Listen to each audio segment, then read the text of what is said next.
Hello, my name is Ria and I just love astrology. The 12th house. So, the 12th house is the unconscious. This is the area of our lives that we act out on autopilot, but we do not see because we cannot see it. And we probably would never see it. People will tell us about it, but we're never going to see it because we're designed to not see it. That's the 12th house. It's the house of hidden enemies. The enemies are hidden because you can't see it. It's like, the attic of your house. When you go into the attic and there's no light in there, you just know that there's an attic there, but you can't see anything in the attic. That's the 12th house. So it's the house of mental illness. It's the house of past life karma. It's the house of things of the mind. It's the house of spirit. Connection to, things that are not of this world. It's the house of divine love. It's the house of unconditional love. Unconditional love is something that's deeper than this world. That's unconditional love. So that's the 12th house. Because the world is filled with chaos. It's not all love and light. The 12th house is bed pleasures, isolation. It's meditation. It's where you go to rest. What your mind does when you go to rest. It's the house of faraway lands as well. And you can see the concept of faraway lands because it's the house of dreams. It's ruled by Pisces, Jupiter and Neptune.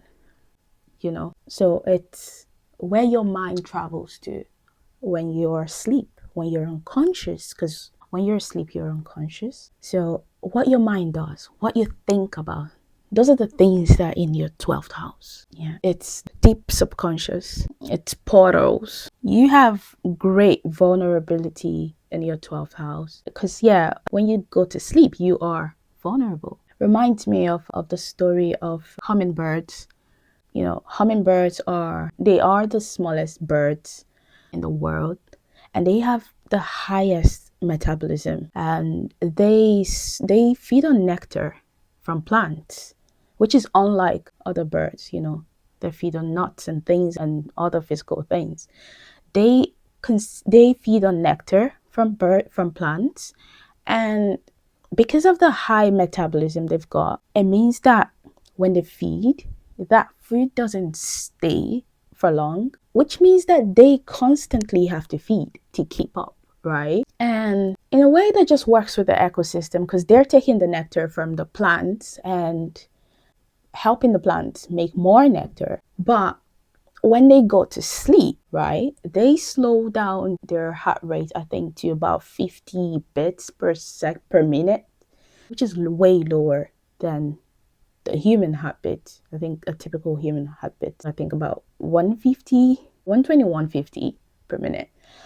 But they slow down their heartbeat, their heart rate to about 50 beats per minute to go to sleep every night. This is a bird that's got very high metabolism during the day. And they have to do this every single night, which means that if they are attacked at night, they probably would have no energy to defend themselves. That's the life of a hummingbird. So they are vulnerable every single night. They go to sleep. They have to lower because if they don't, they're not going to survive through the night because of the high metabolism. So if they have dinner, for example, and they go to sleep, with that dinner, they're not even going to wake up the next morning because of how fast their metabolism is. It's going to process the food, which means they're going to have to be eating at night. So in order to sleep, they have to lower their metabolism to sleep.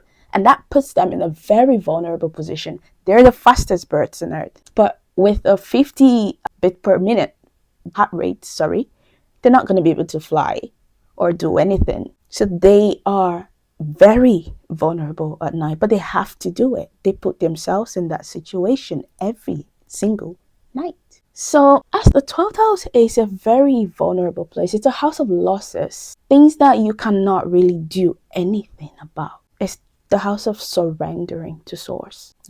It's portals. It rules jails. It rules the psych wards. It rules prisons.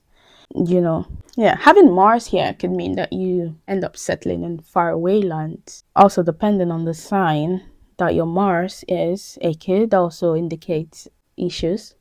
Maybe, could be mental, but it depends on the sign. And you're going to have to look at the whole chart, aspects and things to know where that may be coming from, the triggers and all that. But I like the 12th house because I like to meditate a lot and connect to source. But what placements have you got in your 12th house?